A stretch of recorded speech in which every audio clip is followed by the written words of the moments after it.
Hello everyone, my name is Xiaochun. Today I'm going to talk about my proposal of research paper.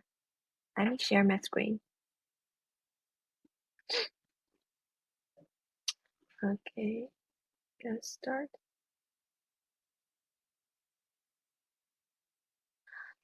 So the title of my paper is The Impact of Using Social Media for Socializing on Individuals with Social Anxiety. My proposal consists of 4 parts: introduction, literature review, research question or hypothesis, and the last part is a message. Firstly, the introduction part. As we all know, the ways of interpersonal communication have become diverse, and social media has become a social phenomenon in today's era of developed technology, and the probability of people getting social anxiety is also increasing. I think the main reasons for this phenomenon are people's excessive dependence on social software and the audience reception of massive amounts of information in new media leads to distortion in self-perception, and also the shift of interpersonal communication from traditional to virtual and so on. So according to some scholars, such Dastulas and Nicola, um, Daskala argued that using the internet to interact with people will not bring reliable physiological benefits, and Nicola argued that the relation between social anxiety and addiction to social media is a very strong one, which makes it easier for young people with social anxiety to become addicted.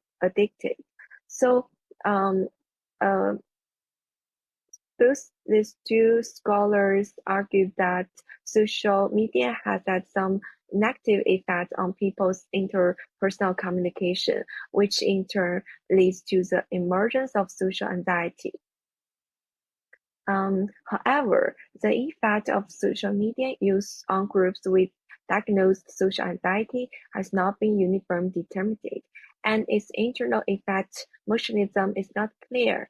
So this paper will explore what social media social networking is based on the above phenomena and combined with the media dependence theory. And I will try to find causes and characteristics of social media use in people with social anxiety disorder.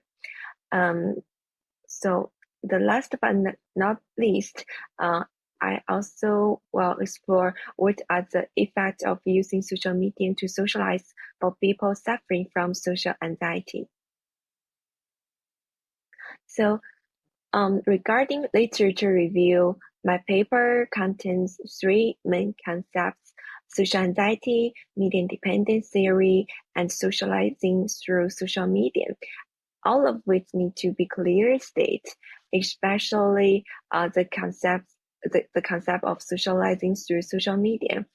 So this concept means using social media for socializing refers to people using social media as a method of daily interpersonal communication. So I looked for the information in the literature separately and list them here so you can see it. Next slide. This slide is I found that most scholars' views on social media and socialization are based on comparative analysis of the use of social media and the real-world interpersonal communication.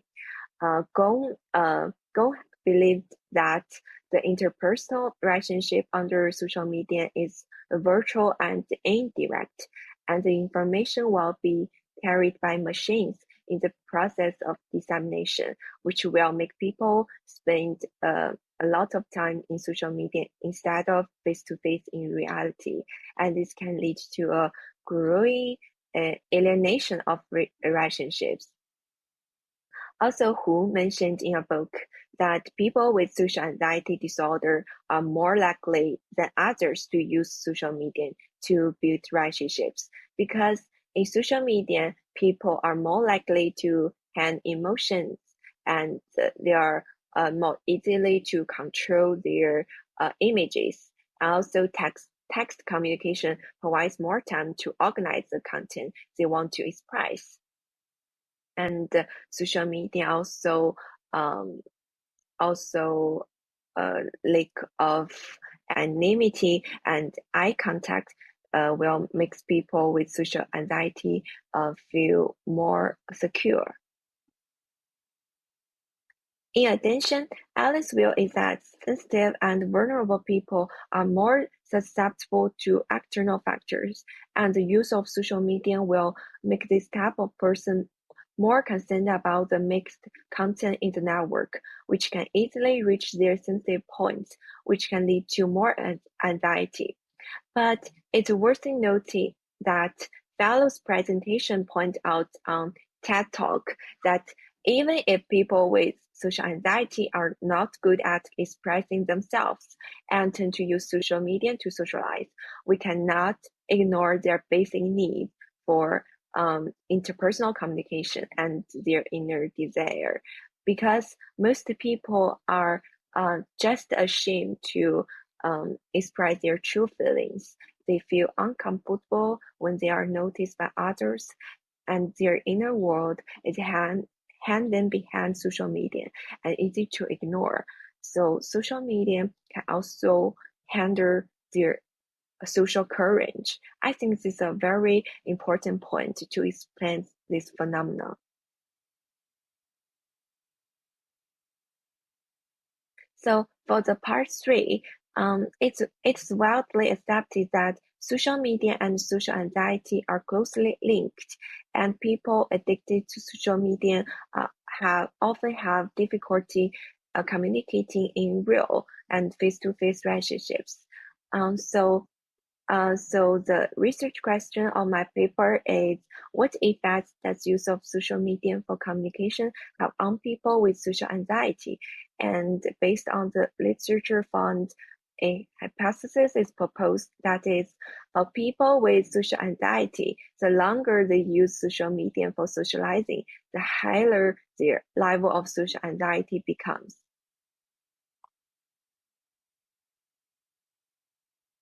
So for the part four method, in my research paper, I chose to use qualitative research. And in terms of data collection, I used the method of documentary research and combined with theoretical sampling, which I feel had the advantages of being able to obtain a large amount of materials related to my research question.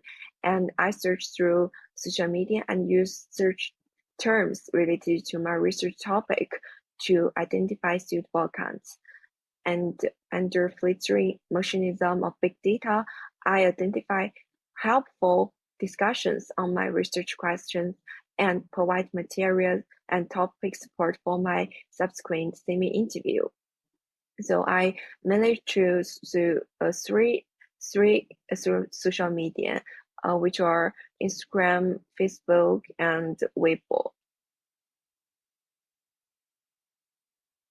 So what I found from this three social media, more than 1.2 million points were posted on the hashtag social anxiety on Instagram, and there are 1.26 million followers on Facebook called Social Anxiety Disorder Memos, and more than 10 other communities are constantly active.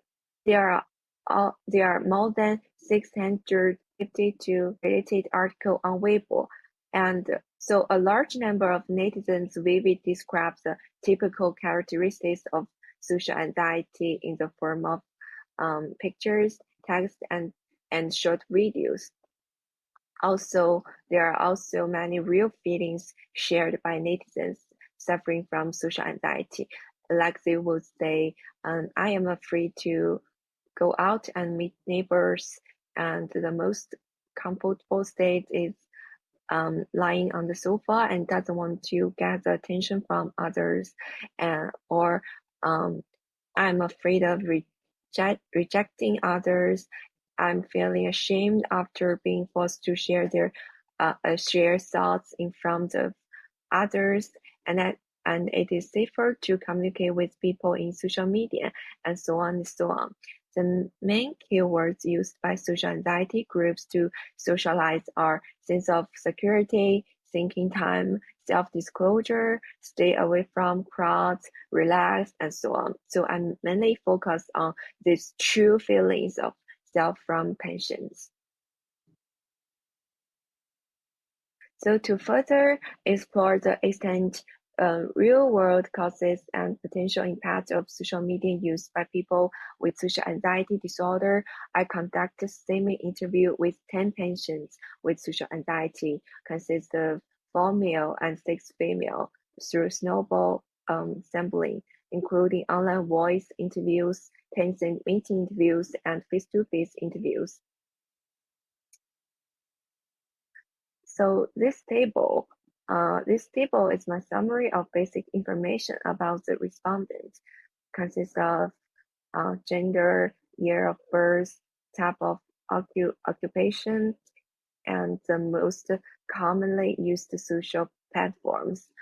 So based on argument found from the literature review, um, the specific issue and basic content involved in the interview include psychological mechanism of using social media to socialize, the degree of self-disclosure in social media, and the situation and attitude of interpersonal communication in reality, the impact of using social media to socialize, and the behavior of alleviating social anxiety.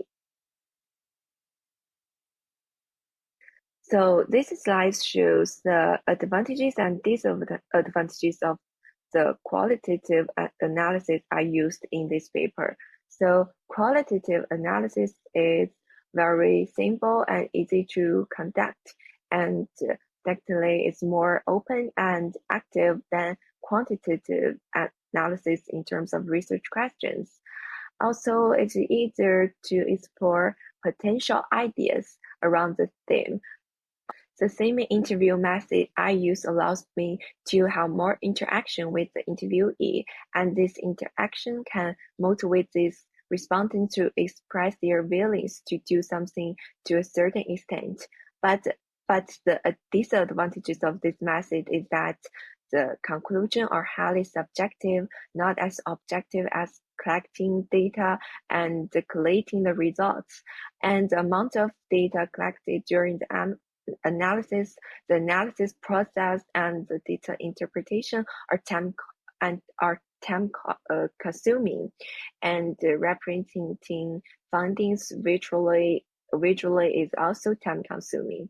Finally, there is a lack of generalization because once data is collected from interviewee, the finding cannot be summarized in the same way as quantitative research. Qualitative research does not allow the finding to be used as a basic for a broad audience or the public.